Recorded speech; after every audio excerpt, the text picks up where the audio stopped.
Assalamualaikum warahmatullahi wabarakatuh. Perkenalkan, nama saya Naufal Faiz Nasution dengan NIM 2103066164. Oke, di sini saya akan menjelaskan proses pembentukan telur dengan dosen pengampu Insinyur Tati Widiasari, SPT MP IPR.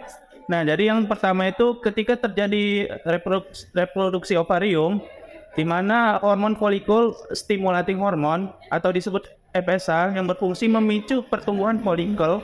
Nah, ketika folikel sudah semakin besar dan matang, disekresikan hormon luteinizing.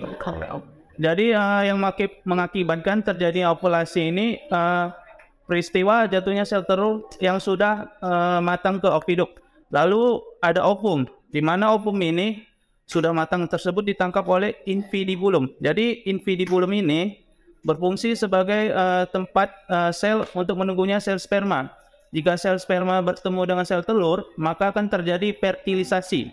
Jika sel telur tidak bertemu, maka tidak akan terjadi fertilisasi. Selanjutnya akan menuju ke magnum. Jadi magnum ini fungsinya sebagai sekresi albumen selama 3,5 jam, lalu bergerak ke isthmus. Jadi isthmus ini seperti usus halus yang kecil bentuknya, mengsekresikan membran atau selaput telur. Jadi telur berada berkisar 1,5 jam.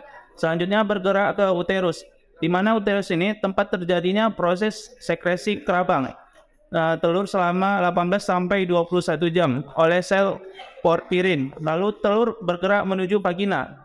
Jadi vagina ini merupakan tempat sekresi kutikula ditimbun pada kerabang untuk mengisi sebagian pori-pori kerabang. Secara normal, telur tinggal di dalam vagina selama beberapa menit, lalu menuju kloaka. Jadi kloaka ini merupakan tempat bagian paling ujung luar dari induk tempat dikeluarkannya telur.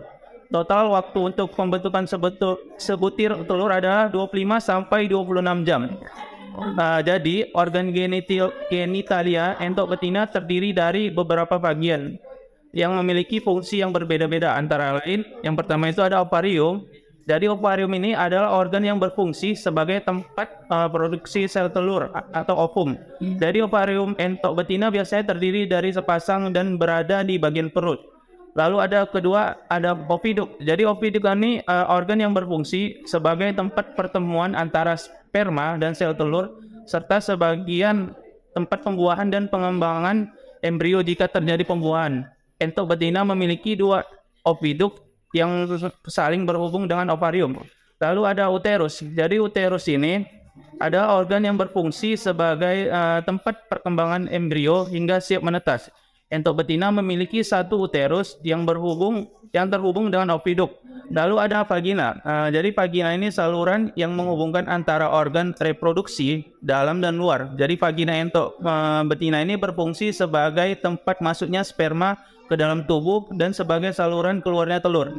Nah, berikutnya ada kloaka. Jadi kloaka ini adalah lubang yang berfungsi sebagai tempat pembuangan kotoran dan tempat keluarnya telur yang telah matang dari tubuh entok betina.